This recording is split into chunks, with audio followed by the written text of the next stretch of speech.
New York to Los Angeles is one of the most competitive routes in the United States. And on this route, you'll find some of the best premium products that US Airlines have to offer. So in today's video, join me as I try out United's business class between LAX and JFK on the 757-200.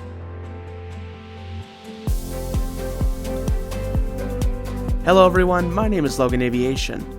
I have just arrived at LAX on American Airlines from JFK, where I'm about to catch a flight back over to JFK on United Airlines.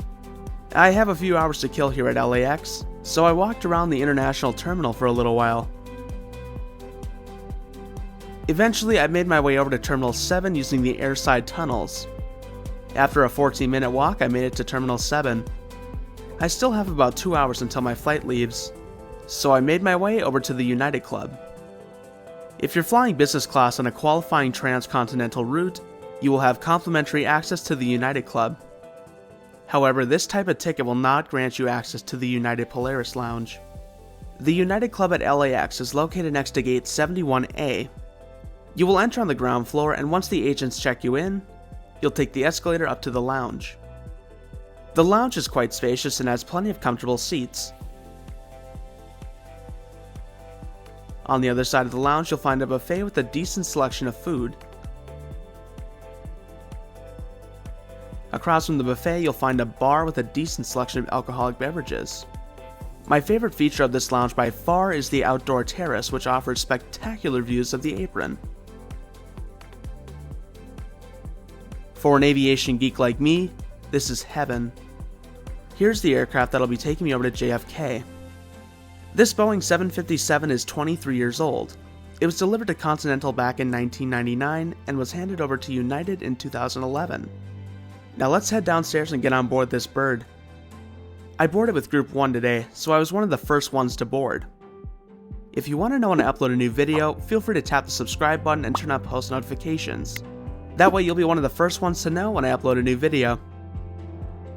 We boarded through the L2 door, so I'll be turning left today. The business class cabin is arranged in a 2-2 configuration, and my seat for today's flight is 4F. Waiting for me at my seat is an away amenity kit and Saks Fifth Avenue bedding.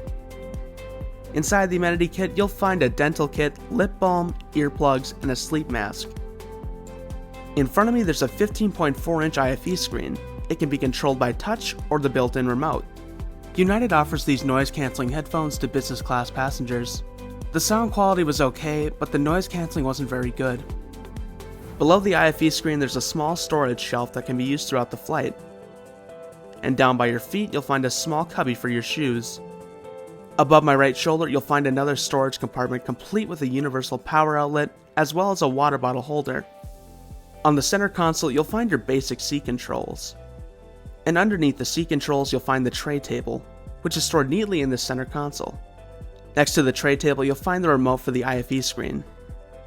These seats do not offer direct aisle access, so if you need to get out for any reason, you'll have to get past your seatmate. Once I was settled into my seat, I was offered a pre-departure beverage. I went with a cup of orange juice. A few minutes later, the boarding door was closed and we began our pushback. Today's flight time will be 4 hours and 44 minutes. This flight was actually 30 minutes shorter than the flight I was on yesterday coming from JFK. Eventually, we started our taxi out to the runway. Enjoy this stunning takeoff out of LAX. I'll catch up with you again real soon.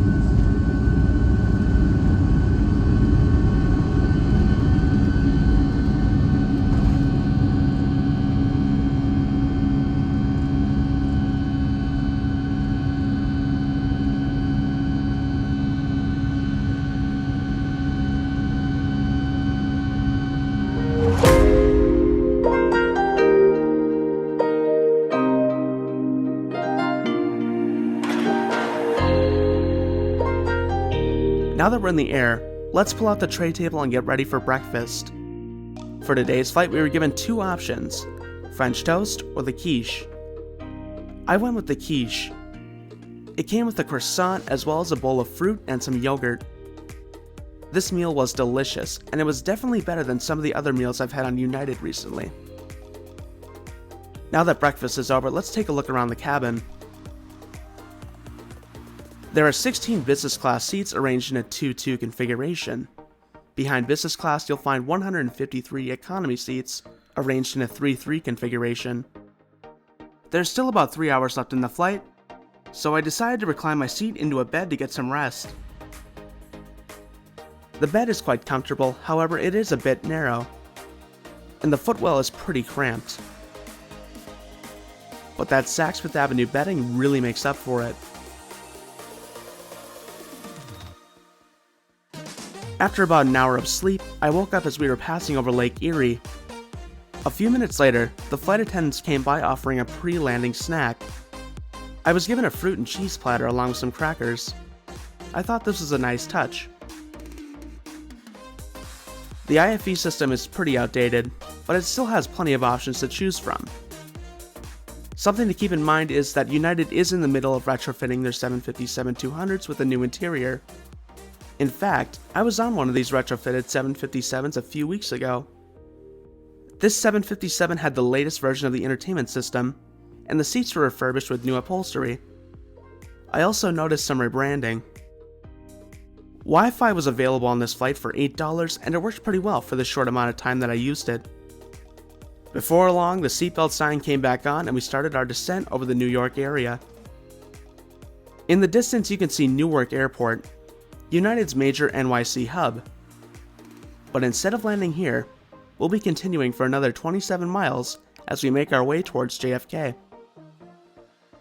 As we crossed over the Hudson, those of us on the right side of the aircraft were treated to a stunning view of Manhattan.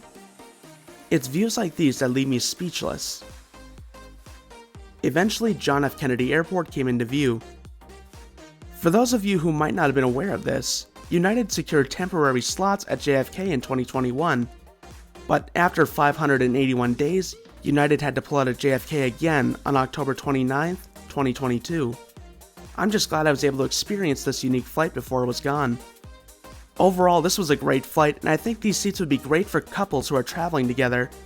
But for solo travelers, if you're flying between Los Angeles and Newark, keep in mind that United also operates the 767, 777, and 787, which all offer the United Polaris product. I hope you enjoyed today's video. More aviation content is on the way. With that being said, thanks for watching guys, and I'll see you next time.